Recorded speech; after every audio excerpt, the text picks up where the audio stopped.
Alhamdulillahi Rabbil Alamin. Ishimwe ikuzo icyubahiro bya Allah, amahoro n'imigisha bisesekara kwa sozereje intumwa Muhammad wowe nabiwe abamurikiye n'abazakomeza kumukurikiza kugeza ku munsi w'imperuka.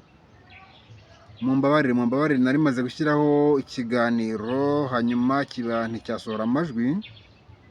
Ubu rero nsa nkaho ngisubiye kugira ngo noneho mbahe ikiganiro cyiza. Cyo murananyihangana sindagikuraho ubu ndi gukora iki ngiki, ariko ndagikuraho mu kanya. Rero abakurikiye ibitagira amajwi mumbabarire, ntago byari nkana, ntago byari ku bwanjye. Bo rero narinje ndabasuhuza mwese bo muri kwisi, abari mu Rwanda, abari mu mahanga, abari rwota basimbi, mwese ndabashuje kandi mboza ku mutima. Twavugaga rero kuki twavugaga ku bijyanye na kiganiro mperutse gukora. Hari abantu banyandikiye, hari umuntu wanyandikiye asaba ko ntazongera kumwohereza icyo kiganiro bigaragaza umujinya mwinshi, ngo Habyarimana ngo ndamwibukije, ngo ibi yamukoreye, ngo yamugize, ngo abanyagitarama yabagize imfubyi, ngo yabagize iki, ngo mbese byinshi cyane yambwiye. Rero reka musabe imbabazi kuko ntago ngewe nari ngambiriye mu by'ukuri kumubabaza, kumurakaza. Nongere mvuga ko ntago abantu baba, nubwo tuba tuvuga abantu ibyiza bakoze, ntabyera ngo ndede, birashobora ko hari bibi yaba yarakoze. Nanjye mu by'ukuri biriya bintu byabaye byo kuba abantu bari muri Repubulika ya mbere ya Kayibanda na Kayibanda ubwe batagihari, barapfuye cyangwa se byose byarambabaje, ariko nagira ngo mubwire n'abantu bose n'abanyarwanda bose ko ibyo ni ibintu nyine abanyarwanda bose tutari tuzi. Urumva, ni ibintu byakozwe ariko bikorerwa abanyepolitike bari ku butegetsi yahoye ubusa cyangwa se babahoye ubusa. Hari amakuru avuga ko donc atabigizemo uruhare cyangwa se donc babamwibye, ariko nyine zitukamo nkuru kuba barabamwibye, noneho ntanabahane, ntanakoresha indi perezida nyine ngo abamenye, abahane, agira icyo abahanamo. Ibyo nyine ni ikibazo. Ubwo ntawavuga rero ko atari we, kuko yiba baranabamwibye ariko yagombaga gukurikirana akanahana abakoze iryo shyano, kuko nyine byagombaga kumugerekwaho nk'umukuru w'igihugu. Ikindi ni uko amakuru menshi bivuga ko muramu we waba ari we wahitanye Kayibanda, kandi nyine akabikora Habyarimana atabizi. Ntabwo ari ukubera ko Habyarimana nubwo yabikoze atabizi, ariko ntawavuga ko ataje kubimenya, ko ari we wenda akabura icyo amutwara, kubera ko nyine ari muramu we, ari musaza w'umugore we, akabura icyo amutwara nyine, wenda akababara, ariko nyine ntacyo yamukozeho. Kuba atarakimukozeho rero ibyo birumvikana ko bigomba kumubarwaho. Ntabwo rero njyewe nigeze ngamiza kumubabaza uyu muntu, ariko icyo namubwira nanone ni uko icyo nababwira nk'abantu bose bafite uwo mujinya, bashobora kuba baragize n'uruhare kugira ngo inkotanyi uyu munsi zibe zitwica gutya. Kubera iki? Kubera ko nyine uwo mujinya bifuzaga ko Habyarimana ava ku butegetsi, kubera nyine ibyo yabakoreye, habayeho konfuri hagati y'Abakiga n'Abanyenduga. Kubera icyo kintu cyo Habyarimana yabakoreye, yemwe hari ibyo Abakiga baregaga Abanyenduga ko bavuze ko ngo ari imbwa, ko batahimbwa amafaranga menshi, ngo imbwa imbwa yariye cyane ntiyashobora kurinda abanyagitarama, ntibashoboraga kujya mu gisirikare, ntawababujije, ahubwo gusa ari uko bashaka kugira ngo bakore akazi keza. Ibyo byose nibyo njya mvuga ko nyine buri butegetsi bugira amakosa. Niba nyine na Kayibanda yarakorewe amakosa agakorwa no ku butegetsi, nuko nawe hari amakosa yakoze yo kuba narabivuze, hari ikiganiro nabivuzemo, nabwiye ko hari ibiganiro turi gukora kuri Amateka Nyakuri TV, tukanabikora ku Kandoyi TV, turi kumwe n'abagabo bane. Ni njyewe Bicaga Abdallah, Mashira uwo batango ni Mashira wa kabiri, Mwami Mashira wa kabiri, hanyuma na Kandoyi nyine, hanyuma na Banzeja Bosco. Ubwo abo bose rero nibo tuba tuganira kuri kanal Amateka Nyakuri TV. Mugende murebe ibiganiro biriho, ndetse no no ku Kandoyi TV. Hariho ibiganiro rero, hariho ibiganiro bisesengura cyane cyane kandi bigamije no kuzavuga byinshi no kuzagaragaza mbere y'ubwami, mbere ya Karinga hari iki. Ibyo byose ni ibintu tuzakomeza kuvuga no gukurikirana, tubabwira abanyarwanda tugamije, nta kindi tugamije uretse ko ari ukugira ngo gusa abanyarwanda bazirikane, noneho bazirikane kandi be kwibagirwa. Rero ntago nari ngamije kumubabaza no kumutoneka, n'abandi bose singamije kubabaza no kubatoneka, ariko ibyo bambwira n'ibyo mvuga mbeshya, ashobora kuba yarakoze ibyo bibi, ariko icyo nkeneye kumenya nibavuze bati ibi wowe umuvuzeho yakoze ntago yabikoze. Kuba rero yakoze iryo shyano rindi ntago bivuze ko atakoze n'ibi ngibi ndi kuvuga ari byo mu mugaya, ariko kuba rero hari bibi mumuzeho yenda nkaba ntarabivuzeho ntago bivuze ko donc ibi byiza ndi kuvuga atabikoze. Hari n'uwambwiye ati rero ibibi yakoze byo uzabitubwira ryari? Uwo nguwo ahubwo niwe turi kumwe, ubwo nategereze nawe nzabimubwira, kandi nubwo mbivuzeho nabwiye ko hari ibyo ntishimiye yo nabimenye ejo bundi. Icyo nabwira abanyarwanda nuko ku bwa Habyarimana nta muntu wari uzi ibyo ngibyo, wenda bari babizi nyine nabo ngabo bari bafite imiryango nyine, iyo miryango 60 wenda n'izindi nshuti zabo twavuga wenda bari bafite, nibo bari bazi nyine ibyo ngibyo, nibo bari bazi ibyo ngibyo kuko bari barakozwemo nyine, ariko nkatwe tutari dufite abantu mu butegetsi cyangwa se nabo bategekaga mbere tutari tubazi, ntago twashoboraga kubimenya, kuko nkuko bizwi yakoze kudeta, arabafata arabafunga, hanyuma nyine ngo bagenda bapfira mu magereza kubera inzara, kubera cyangwa se kubaniga, ariko nyine bari mu magereza. Ubwo rero ntago byaje habayeho intambara nk'ingi yabaye mu Rwanda ngo abantu bicwe bigende gute, hapfa rero abantu barenga 60. Abantu rero barenga 60 bapfuye ari abategetsi. Ibyo ngibyo ntago byatumye abanyarwanda batoya babimenya, keretse gusa nyine abanyarwanda wenda batoya bene iyo miryango, byo birumvikana ko batari kubiberwa ko hari abantu babuze, hari n'abandi babikomerekeyemo bafunze wenda bakagira amahirwe bakavamo.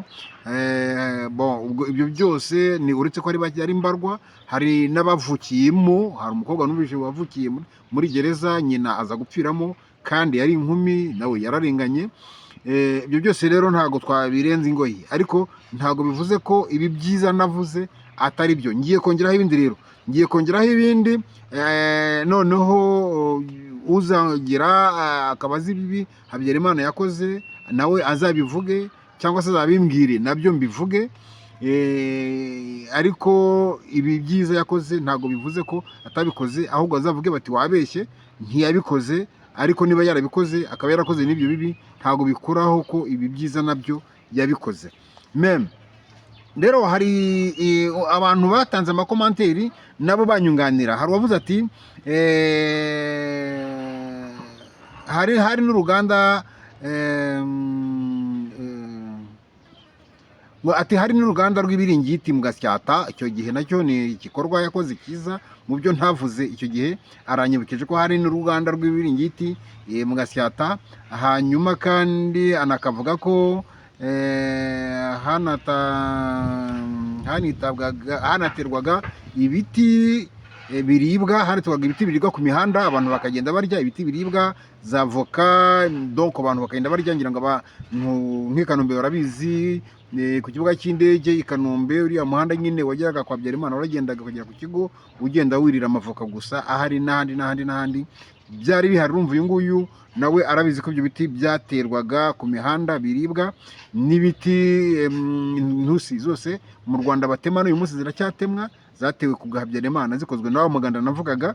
Ibyo byose rero ni byiza nyine yakoze kandi bifite akamaro, n'ubu bigifite akamaro, bigitabara abanyarwanda. N'uyu munsi nibyo biti bagitemwa, nizo zose mubona mu Rwanda zatewe ku Habyarimana. Ngira ngo uyu munsi nta bantu bagitera ibiti, n'abagitera ibiti nabo babitera ku giti cyabo nk'umuntu kubwe, si benshi rero ku buryo byahaza u Rwanda n'abanyarwanda. Ati rero undi rero hari n'isukari, n'uruganda rw'isukari Kabuye. U Rwanda rwose ndaruvuze kandi rwari ruhari nyine, rwitwaga Sokereri, rwari ruhari n'ibisheke byiza cyane. Ubu ngubu abahingaga ibisheke na za Musave no kwa data buko bahingaga ibisheke, ubu ngubu ntago bikihari. Aho FPR yaziye nyine, ibyo byose byavuyeho. N'uwo bahaye urwo ruganda barupirimatije ubutwa ngo niba ari uriya mugabo nyine bahaye uruganda yiba ari umwarabu yiba ari nibagiwe uko yitwa ubu nawe ibisheke byarapfuye ibishanga barabitanga ngo abihingemo ibisheke ntibyagira icyo bitanga isukari murabona aho igeze ariko icyo gihe isukari yari iriho kandi turitse Kabuye ndetse n'izindi zikemporitwa tukanywa isukari nyinshi cyane. Hanyuma rero ngo hari n'uruganda rwa Nyiramugengeri urwo narwo ntabwo nari naruvuze urwo ruganda narwo ruhari abo nabanyibukije rero bati undi rero nyine niwe wavuze ati wanatubuza tubwira n'ibibi rero yakoze avuga ati ibi yakoze byo uzabitubwira ryari ubwo nibategereze nzakora umwanya nabyo mbivugeho n'ababifite nibagire ariko ntibagire umuntu ntazagire umuntu umugereranya ngo na Kagame harabongera ngo bavuga ko ngo we na Kagame ngo ngo basa ngo byose oya ntago bihuye urumva undi yiba yaraje akica abanyepolitike 60 na bangahe abaturage ntabice Kagame akazi akica abanyepolitike akica abaturage akica na ba mayibobo agakoraho ibigo by'imfubyi byari biriho kugira ngo abantu bagire ubuzima bubi ntago abantu wabanganya mu gihe undi we ahubwo yabyubakitse akanabyubakisha akanahashishikariza abagira neza kubyubaka kugira ngo bitabare urubyiruko. Ibyo ni ibintu bitandukanye. Uyu munsi abamugaye nta bushobozi bafite ntacyo bagifashwa kandi barafashwaga kubera ubu butegetsi. Ibyo rero ntago wavuga ko ari ibintu mu by'ukuri bingana. Abamugaye niba barafashwaga uyu munsi bakaba batagifashwa, niba icyo gihe nta mayibobo zabagaho uyu munsi zikaba zitari ziriho, niba nta bigo byo kwa ba Kabuga ngo za centre zifunga abana nk'abo ngabo ngo inzererezi, kera nta nzererezi zabagaho, abantu bakoraga ibyaha bisanzwe nyine hakabaho abajura bagafungwa, ibyo hakabaho amagereza ariko nabwo ntihafungwaga abantu bangana gutya.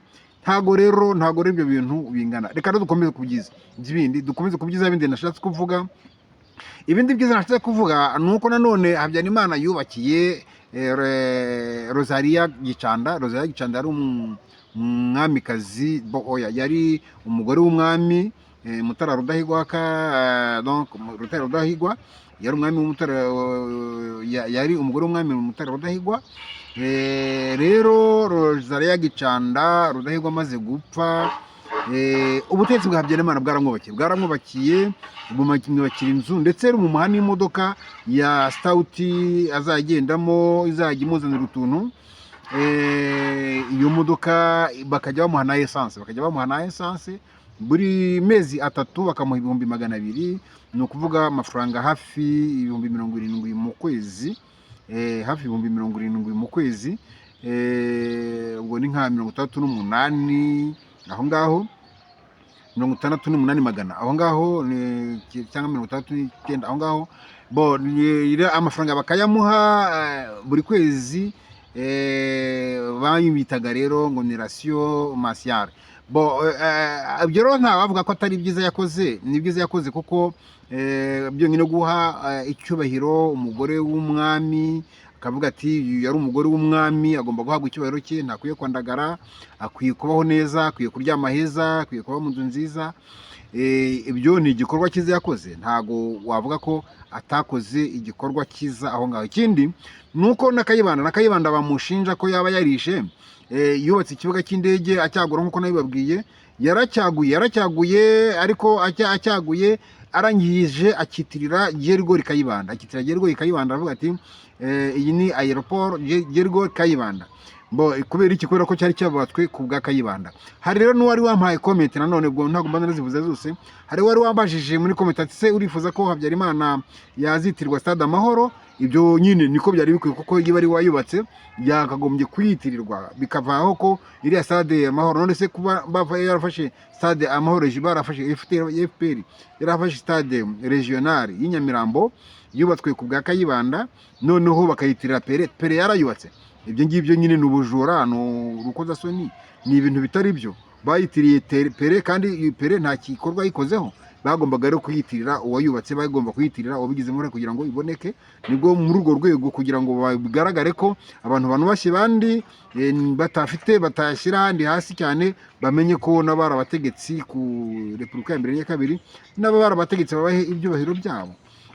Ibyo rero nabyo ni ikintu cy'ingenzi cyane, nk'uko Habyarimana nyine yahaye icyubahiro Rosalia Gicanda. Donc ibi ngibyo rero ni ikintu cyumvikana cyane. Hanyuma ikindi nuko nanone no mu butegetsi bwe hari harimo donc mujya mwumva ko bavuga ko ngo yaravanguraga, ngo yazanye ivangura, ngo yazanye ngo iringaniza ryari ngombwa, s'il vous plaît, iringaniza ryari ngombwa uyu munsi doko kuko ikinyuranyo cy'iringaniza nikandamiza nibyo rero biri kuba. Niba uyu munsi nta ringaniza rihari ubwo nyine kandi murabibona ko harimo ikandamiza, we rero yakoreshaga iringaniza. Iryo ringaniza rero ryari ryiza, twavuze imyaka yabayeho kwihaza mu biribwa, akabaho imyaka yo kwizirika umukanda, ibyo byose byari kugira ngo nyine abantu baringanire n'abandi, ye kugira ngo habeho umuntu utunga miliyari undi adashobora no gutunga ibihumbi 10. Ntago ibyo ngibyo rero nibyo yarwanyaga, akavuga ati abantu bagomba kuringanira. We akavuga ati yiba ngewe yahebwaga ibihumbi 130, ariko bigatuma noneho 120 cyangwa 130 ngaho, ariko noneho utangiye umwarimu nk'umuntu utangiye akazi avuye mu mashuri ye agahembwa amafaranga ibihumbi 12 rero kumva ko mu by'ukuri byabaga ukurikije kuva ku mwarimu kugeza kuri perezida ibihumbi 12 inshuro 12 yamukubaga, ntago ari amafaranga menshi, yamurushaga, basaga rwose nkaho badasigana cyane, kandi amafaranga yari afite umumaro mu bihumbi 12 umuntu mwarimu yafataga yatangiragaho kimwe n'uwo ari wese yabaga urangije imanite, akabona akazi haba ari muri leta cyangwa se ahariho hose, agatangira kuri ayo mafaranga.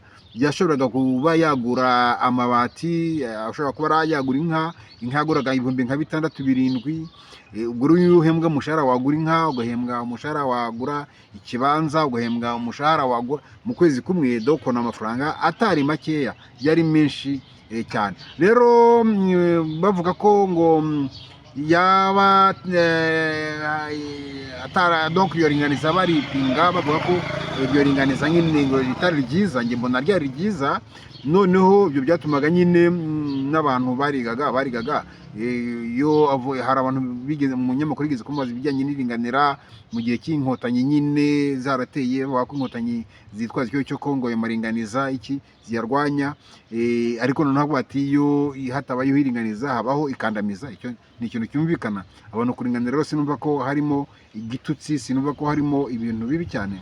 Ikindi bavuga ko babeshya urubyiruko cy'ige ngo nta bantu bigaga, abantu bose mu ma université buri mu kwa kane bibuka abanyeshuri bapfiriye muri université, bari abanyeshuri bakibuka abaprofeseri, muri za ministeri zose bibuka abari abakozi bapfuye bishwe kubera ko ari abatutsi, bakabibuka barakoraga muri za presidence zose nta presidence n'imwe itarimwe abatutsi bibuka. Muri icyo gihe buri presidence igira umunsi wo kwibuka abakozi bayo bazize genocide.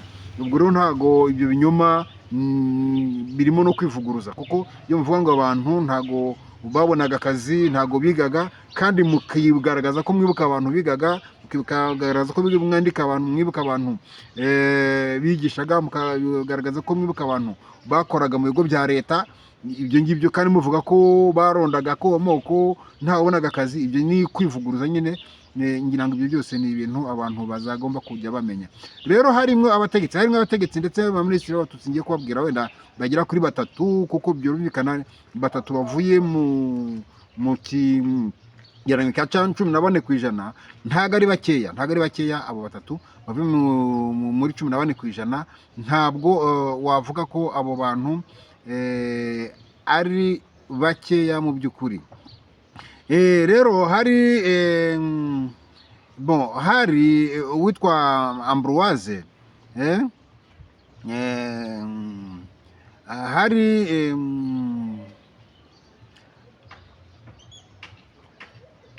hari witwa Murindangabo Ambroise, Murindangabo Ambroise yari umututsi, hari Musafiri Ildefonse yari umututsi, ndetse na Katabarwa André.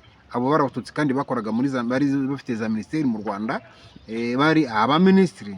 Ibyo rero nyine ndishaka kubabwira urubyiruko rw'u Rwanda rwumve ko nta mu by'ukuri ibyo byari byiza Habyarimana yakoraga, ntaronda ko bamushinja ari ukumubeshyera, ahubwo ndetse nk'uko nabivuze ubushize, abatutsi bagize umutekano uhambaye kimwe n'abandi banyarwanda bose mu Rwanda mu gihe cya Habyarimana. Koko amahoro yaratembaga, nta muntu wabica ku ruhande. Ikindi nanone tugiye kureba ku biraro nanone yubatse ibiraro bibatse kandi bikiriho n'uyu munsi bigikomeye, binyuranye n'ibyo FPR yubaka none bisenyuka mu minsi 2, n'imihanda yubaka isenyuka mu myaka 2. Ni rero byo byakorwaga icyo gihe, byakorwaga n'ibigo bya leta za Electrogaz n'ibindi bigo bya leta bikomeye, nk'uko nabigaragaje no hejuru za Granirwa n'ibindi byo byari ibigo bya leta kandi bifasha abaturage. Ibyo byakoraga byatuma bikora neza, bigakora bidahangika, bityo icyo bikoze kikaramba. Rero hari nanone hari rero ikiraro kiri ku muhanda Muvumba Rukomo, ndetse hari n'ikindi cyari Rwimpasha, ndetse hakaba n'ibindi biraro bitatu biri Rwabusoro. Ibyo byose ni ibiraro mu by'ukuri byari bikomeye, ndetse n'ikindi kiraro cyahuzaga Sake na ntuza cyahuzaga Sake na Gashora.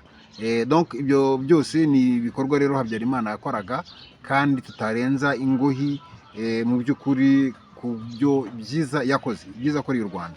Muri rero nagira ngo ngaruke inyuma gatoya nanone ku bijyanye no kuburirwa irengero mu Rwanda n'abantu. Uyu mwana, hari umwana witwa Kome